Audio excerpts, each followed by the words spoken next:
Hey guys, welcome back to my channel. If you have not subscribed it, please subscribe it. Press the bell icon, hit the like button also. Friends, जैसे कि आप जानते हैं मैं daily the Hindu newspaper से एक video लेके आता हूं जो कि आपके एग्ज़ाम पर्सपेक्टिव से बहुत ही बेनिफिशियल रहती है। आज हम बात करेंगे सेम द हिंदू न्यूज़पेपर के एक आर्टिकल के बारे में जिसमें ये बात की जा रही है कि व्हाट कॉज्ड द फ्लड इन सिक्किम। तो किस वजह से सिक्किम में फ्लड आई है। आपको पता है ये आपके मेंस आंसर राइटिंग के लिए बहुत ही बेनिफिशियल रहेगा, स्पोकन इंग्लिश के लिए भी बहुत ही बेनिफिशियल रहेगा, क्योंकि जितने भी वोकैबुलरी वर्ड्स आएंगे सेंटेंस फॉर्मेशन मैं आपको बताऊंगा, उनके एग्जांपल दे के बताऊंगा कि आप कैसे अपने कन्वर्सेशन को सुधार सकते हैं। This is the strategy I have implemented on my self and I got wonderful results with my persistent hard work. Persistent होता है लगातार। तो स्टार्ट करते हैं बिना डिले किए हुए, अपने काम पे चलते हैं।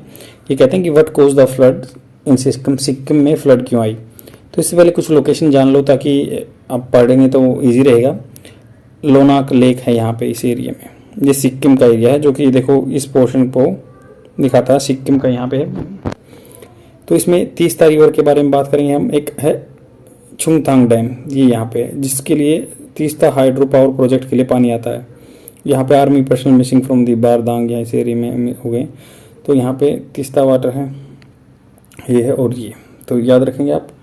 तो स्टार्ट करते हैं। यहाँ पे बात करें सिक्किम फ्लड्स के बारे में। ड्यू टू एक ग्लेशियल लेक आउटबर्स्ट, तो ग्लेशियल इसको टर्म दे दिए GLOF, glacial lake outburst flood नाम दे दिया एक। तो due to a glacial lake outburst in Sikkim voluminous मतलब बहुत ज़्यादा मात्रा में, काफ़ी मात्रा में, मतलब ज़्यादा मात्रा में फ्लो पानी आया। हैज़ डिस्ट्रॉयड, उसने डिस्ट्रॉय कर दिया है, मतलब प्रेजेंट परफेक्ट टेंस, ये डिस्ट्रॉयड कर चुका है। प्रेजेंट परफेक्ट टेंस जो काम हो चुका है, तो ये डिस्ट्रॉय कर चुका है। छुंगथांग डैम, जो छुंगथांग डैम मैंने आपको दिखाया, which is critical to the Teesta 3 hydro power project. तो 3 यहाँ के मतलब हाइड्रो प्रोजेक्ट के लिए बहुत ही इंपॉर्टेंट है, क्योंकि यहाँ से डैम से फ्लो लेते हैं, उसको टर्बाइन घुमाते हैं और इलेक्ट्रिसिटी जनरेट करते हैं। हैज रेंडर्ड मतलब होता है प्रदान करना, मतलब या किसी चीज़ को किसी सिचुएशन में डाल देना। Several hydro projects along the river dysfunctional, तो बहुत सारे प्रोजेक्ट हैं क्या डिसफंक्शनल हो गए हैं। Glacier lake outburst flood are instances of large lake formed from the melting of glacier. तो ये बात है कि भाई बहुत सारे ऐसे लार्ज लेक हैं, बहुत बड़े बड़े लेक हैं। मान लो एक ग्लेशियर है, पहाड़ है, ये पिघलता है तो नीचे एरिया में पानी आ जाता है, तो इसको लेक बन जाता है। लेक की मेड को मोरेन बोलते हैं, मोरेन। ये मोरेन ज़्यादा पानी इकट्ठा होने से टूट जाती है और आउटब्लस्ट हो जाता है। तो यहीं पे बोल रहे हैं कि बहुत सारे प्रोजेक्ट के लिए डिसफंक्शन हो गए। Glacier lake outburst are instances, बहुत सारे ऐसे मौके हैं of the large lakes formed from the melting of glacier. तो ये ऐसे एरिया हैं भाई जो बनते हैं और इनमें फ्लड आ जाती है तो ये बर्स्ट आ जाती है। Suddenly breaking of free of their moraine, तो फ्री ऑफ देयर मोरेन मतलब ये मेड है जो मोरेन उनकी टूट जाती है। नेचुरल डैम जो बने होते हैं that are formed from the rock sediments and other debris, मलबे से बने होते हैं। South Lonak glacier, Lonak glacier है जो मैंने दिखाया था आपको, उसके साउथ में located in the north of the Sikkim, जो सिक्किम के नॉर्थ में है। इज रिपोर्टेडली, मतलब ये खबरों में बताया गया है, one of the fastest retreating मतलब रिट्रीट होता है कम पीछे हटना, मतलब ये ग्लेशियर पीछे हट रहा है। जैसे कोई भी आर्म फोर्सेज पीछे हटती है, रिट्रीट। जैसे मान लो we can say take example of this particular word, the Pak defence forces retreat from that particular post, तो वो पीछे हट गए। तो रिट्रीट पीछे हटना, क्योंकि रिट्रीट भी एक कई बार स्ट्रेटजी होती है दोबारा से मोर एंथुजियाज्म से अटैक करने के लिए। There are estimate of 7500 glacier in Himalaya, Himalaya में बोल रहे हैं कि रिपोर्टेड है भाई एस्टिमेट लगभग 7500 ग्लेशियर हैं। और जो ग्लोबल जो ग्लेशियर लेक आउटबर्स्ट फ्लड है have been associated with the major disaster through the years. तो ये बहुत बड़ा डिजास्टर है बहुत सारे सालों से। वट ट्रिगर्ड द सिक्किम, जो आउटबर्स्ट आई है इवेंट को, द नेशनल डिजास्टर, जो NDA में एजेंसी रिपोर्ट्स कहती हैं। देयर इज ए स्पेकुलेशन, यहाँ मतलब अनुभव लगाया जा रहा है, आइडिया लगाया जा रहा है, स्पेकुलेशन है। Heavy rainfall might have tip एक वर्ड है, सीखने की बात ये है इंग्लिश स्पीकिंग के लिए। टिप ये बात हुई, टिप किसी को वेटर को दे दे, पैसे देते हैं आप, पैसे। जैसे ही टिप द वेटर, उसने टिप दिए पैसे को, ही टिप द वेटर, पैसे दे दिए वेटर को। इसका दूसरा एग्जांपल ये भी है, बहुत सारे इंग्लिश ऐसी लैंग्वेज है कि एक वर्ड को कई जगह यूज़ करते हैं। टिप का मतलब होता है टेढ़ा करके कुछ चीज़ निकालना, कोई बर्तन है उसमें कुछ रखा हुआ उसको टेढ़ा करके निकालते हैं ना। जैसे बच्चे के लिए बोल सकते हैं, मान लो child the child tipped the toys, on the floor, tip the toys on the floor, tip the toys on the floor. तो बच्चे ने क्या है, फ्लोर पे जो है वो डाल दिए, खिलौने डाल दिए, किसी आपने कुछ बैग में डाल रखे थे, उसने टिप पूरे बिखेर दिए। एक टिप का वर्ड यूँ भी यूज होता है कि भाई मान लो आप कोई आइडिया लगाते हैं, जैसे कि मतलब ये संभावना है कि ये आदमी ये करेगा ही, ये करेगा, जैसे he is widely tip topper, widely मतलब बहुत ज़्यादा स्पेकुलेशन है उसके बारे में, वाइडली टिप टॉपर मतलब संभावना है कि ये टॉप करेगा ही एग्जाम में। तो ऐसे टिप का यूज हो सकता है कई तरीके से।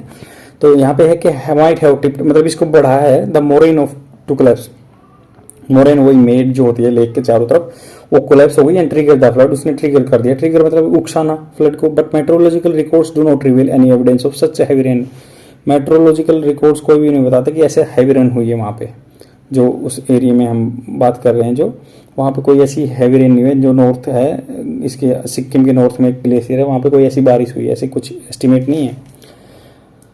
तो there is also suggestion that series of earthquake in Nepal on October 3rd, तो सीरीज ऑफ, ऐसी दूसरी संभावना ये भी है कि अक्टूबर 3rd को सीरीज ऑफ वहाँ पे अर्थक्वेक आए हैं, दिल्ली के आसपास भी ट्रेमर फील किए गए हैं। हुज ट्रेमर्स जोल्टेड, जोल्टेड तो झटका दे देना, सेवरल इन दिल्ली एनसीआर में भी झटका दिया, जोल्ट मतलब झटका। जोल्ट का एग्जांपल ऐसे ले सकते हैं कि भाई his death news jolted the nation, उसकी डेथ की न्यूज ने जोल्टेड कर दिया, झटका दे दिया पूरे देश को, तो ऐसे जोल्ट यूज कर सकते हैं। Might have played a role, शायद उसमें माइट हैव होता है कि बिल्कुल कम संभावना है कि शायद उसने रोल प्ले किया होगा, जो ट्रेमर्स आए थे, अर्थक्वेक आया था। बट प्रैक्टिकली बात करेंगे तो डिस्टेंस अंटिल लोनाक लेक, जो लोनाक लेक है सिक्किम के नॉर्थ में, अबाउट 700 किलोमीटर, 700 किलोमीटर दूर है। So it is theoretically possible, theoretically possible है किताबों में, but really it is very typical to reach up to that particular place. How can it possible, the earthquake tremor will travel near about the 700 kilometer and then cause the glacial lake outburst. Of course in reality it cannot be possible. तो this could be a trigger, हो सकता है, वही हो सकता है। Several studies have over the years warned the risk of the global lake outburst floods events from the Himalaya. Both the frequency and severity, बार बार आ रहे हैं, frequency हो रही है, severity मतलब भयानकता आ रहे हैं, बिल्कुल हॉरंडुअस आ रहे हैं, हॉरंडुअस इसका एग्जांपल होता है, बिल्कुल भयानकता से। Of such event are going to increase exponentially in the future. Exponentially जैसे मैथ में घात होती है ना, पावर 2 पावर 4 ऐसे ही, तो एक्सपोनेंशियली बढ़ते जाएंगे फ्यूचर में। हिमालय का जो इको सिस्टम है वो वातावरण का इज मोस्ट फ्रेजाइल है, वल्नरेबल है in the world, and any disruption in the way we are managing this resources, हम मतलब कोई भी डिस्ट्रप्शन बाधा आएगी, जैसे हम मैनेज को रिसोर्स को मैनेज कर रहे हैं, will have a probabilistic outcome for the people in the region। तो will have, shall have, will have कहाँ यूज होता है, फ्यूचर परफेक्ट टेंस में। तो ये will have इम्पैक्ट डालेगा कि फ्यूचर टेंस में, मतलब ये ऐसे इम्पैक्ट कर रहा होगा, और will have a probabilistic outcome for the people of the region, उस रीजन के आदमियों के लिए आगे प्रॉब्लम कर रहा होगा। in the way we are and rising temperature are leading to the wetter future, तो टेम्परेचर राइज होगा तो भाई ज़्यादा मतलब नमी होगी फ्यूचर में, and contributing to climate change led to extreme event आएंगे। But it is also disturbing, ये भी डिस्टर्ब करने वाली बात है, the fragility of the Himalayan ecosystem through hydro power and other dams. Fragility है जो हिमालय रीजन की इकोसिस्टम की थ्रू हाइड्रो पावर या other dams, while the Teesta river is a source of hydro power generation for several power project. Teesta जो river है source है hydro power generation का for the several power project. The risk of the ग्लोफ like events require greater care in planning and executing dam and other infrastructure project. तो ये कह रहे हैं कि भाई जो रिस्क है, ग्लोबल लेक आउटबर्स्ट फ्लड आ रहे हैं, इवेंट आ रहे हैं, रिक्वायर ग्रेटर केयर की जरूरत है, प्लानिंग की, एग्जीक्यूट करो उनको, execute dam and other infrastructure projects which account for the huge amount of water, जो मतलब भाई रिस्पॉन्सिबल है बहुत सारे पानी के लिए, that can potentially gush through the mountains, जो पोटेंशियली मतलब गस होता है एकदम से सडनली आउट ब्रस्ट होना किसी चीज़ का, जैसे पाइप से पानी निकलता है तो उसको गस बोलते हैं, या मान लो कोई नैरो स्पेस से भी एकदम जैसे बोलते हैं ना, द पब्लिक, कभी थिएटर में गए होगे तो बंदे एकदम से निकलते हैं, the public gust out of the theatre door से एकदम पब्लिक बाहर आ गई। सो ऐसे यूज़ कर सकते हैं अपने कन्वर्सेशन में। ये इंग्लिश जस्ट ऐसे है कि भाई स्विच ऑन करना है अपने दिमाग का, ऑटोमेटिकली वर्ड को कहीं भी फिट कर दो, आपका सिस्टम अच्छा हो जाएगा, कन्वर्सेशन इंप्रूव हो जाएगा। तो ये इस टॉपिक के बारे में, टॉपिक बोल रहा है कि भाई जो भी टेम्परेचर राइज हो रहा है, IPCC inter panel on climate change, जो उसमें हम बोला था कि 1.5 डिग्री रखना है, 2 डिग्री मैक्सिमम रखना है। 2015 में हमने जो पेरिस क्लाइमेट चेंज समिट हुई थी वहाँ पे बात की थी। तो उसी को कंट्रोल करो, नहीं तो ग्लेशियर पिघलते जाएंगे, ग्लेशियल लेक आउटबर्स्ट फ्लड आ जाएंगे और जिससे डिजास्टर्स हो सकता है। ये प्रोबेबली कोज डिस्कस कर रहे हैं कि भाई शायद वहाँ पे बारिश हुई होगी, जो लोनाक ग्लेशियर है वहाँ पे बारिश हुई होगी जो नॉर्थ ऑफ सिक्किम एरिया में है, या दूसरा बोल रहे हैं कि जो ट्रेमर्स आए थे नेपाल में उनको वजह से 700 किलोमीटर ऐसा कुछ हो सकता है। प्रैक्टिकली पॉसिबल नहीं है, and still like meteorologists are in the dwindling situation. They are not able to confirm that what is the probable cause for the glacier outburst flood over there, but we have to keep emphasis on this particular thing. These are the due to climate change and we have to mitigate such type of circumstances.